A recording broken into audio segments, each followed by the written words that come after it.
Tuhod lang? Dalawa. Duha? Okay. Ano nangyari sa inyo? Gumanon ito. Tumunog? Okay. Tumunog. Ito naman, pag ganon ko, nainggit.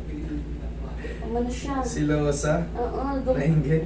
Hindi man siya tumunog, pero parang may sakit, sumakit siya. Ayun na, hindi na. Ganun. Kailan pa yan? Mga 1 month.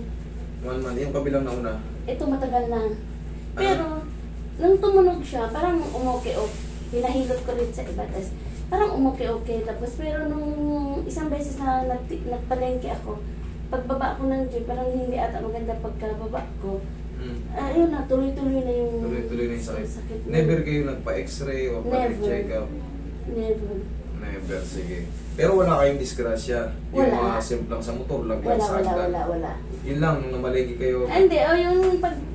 Kasi nagtitinda ako, matagal kasi akong nakatayo. Pag ganun ko, gumanon siya. Parang napilipit. Okay. Oo, ayun na, yun na. Sige, higa kayo. Ang kailangan ko lang naman palabasin, kung wala kayong fracture. Wala. Ay, pag nakatayo lang naman medyo hirap lang siya Sige. hirap Okay lang yan. Ngayon, pag may time kayo, kailangan nyo rin malaman kung ano nangyari. Kasi meron tayong tinatawag na osteodegenerative change o kaya osteoarthritis. Titignan natin yung mga piyesa natin, baka napupudpud na sila. Okay? Sige, higa kayo.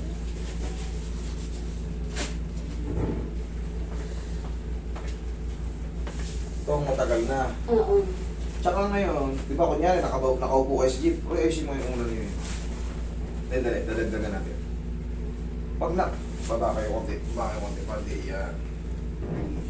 Tama yun, upo lang kayo. Okay Higa lang. na kayo. Yan. Dinagdagan ko yung pati yan. Tandaan nyo, kayong mga umiinta ng ganito, baka osteoarthritis to.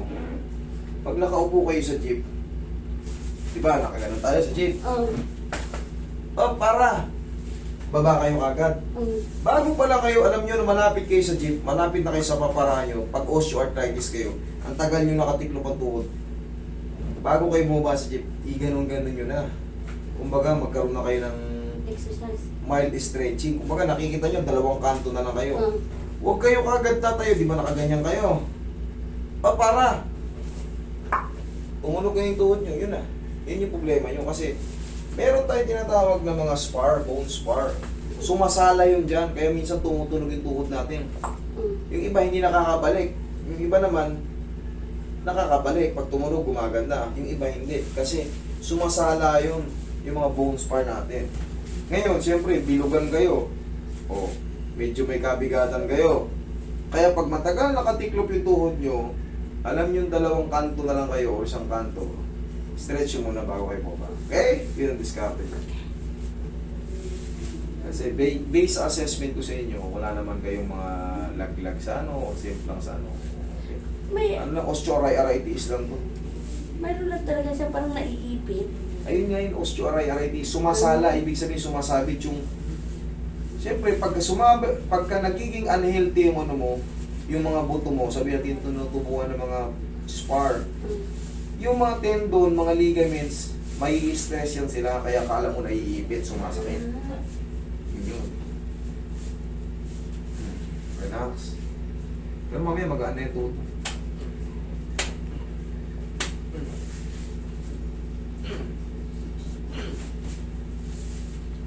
Kailangan natin mag-reduce ha. Habang tumatanda tayo, pasira ng pasira yung mga joint natin. Pag habang tumatanda tayo, pabilog tayo ng pabilog, pabigat ng pabigat. Yung mga joint natin, bibigay. Relax lang. Yan. Ito ang medyo Ito ang masakit ngayon. Oo. Tatanggalin din natin yan. Kaya natin yan. Kapain ko lang kung saan siya sumasala pa. Ay, Diyos ko. Masakit pag ginagano, tanggal yung mamaya. Mamaya bibiglayin ko rin.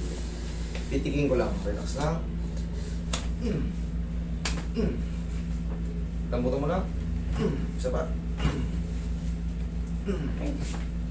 Yan na. Tignan mo, tumutunog. Lambutan mo lang. Okay. Yung ano Roy, yan. Meron tayong oil na walang pangalan. Susubukan natin yan. Oil na walang pangalan. Ayaw nila ng tao. Hindi naman. I-testingin na natin sa studio kung effective.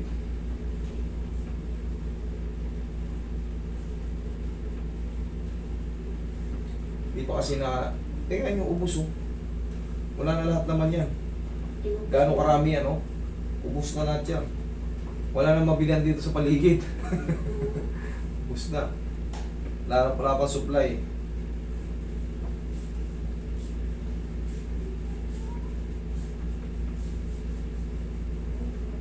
Bango no?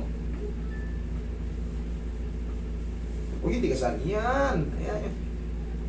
Pag tinitigasan nyo kasi, mas lalong mahihirapan tayo. Yan. Masakit ba pag nakaganyan?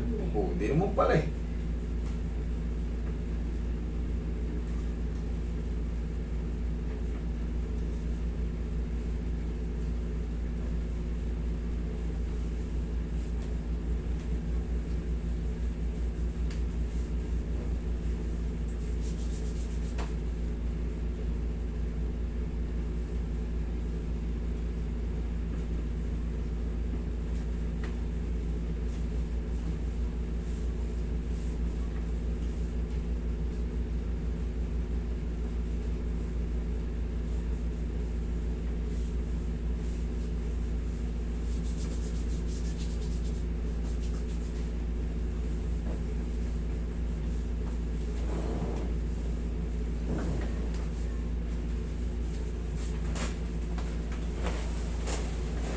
Oh, sakit pa.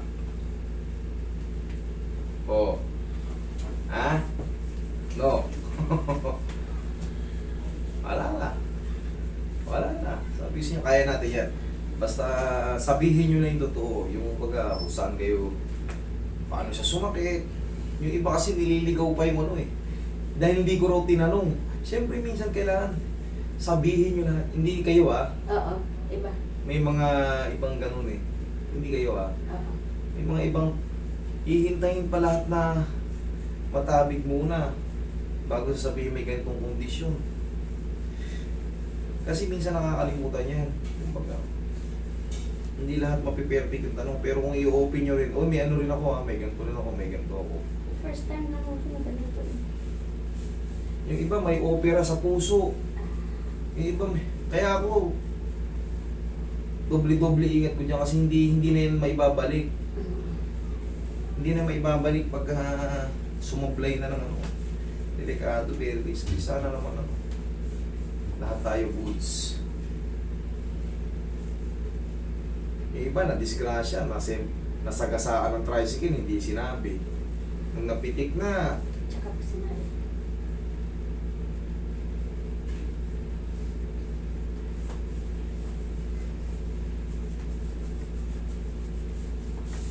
oh, lakad-lakad kayo dyan. Tandaan niyo yung sinabi ko pag sumakay kayo ng jeep. Oo. Lalo kung matagal-tagal kayo nakatupi ang tuhod. Okay.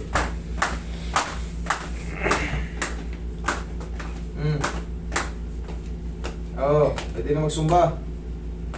Mga ngayayat ako pag Ay, maganda. Okay na ha? Oo. Ay, tatawa-tawa kayo. Sige. Thank you.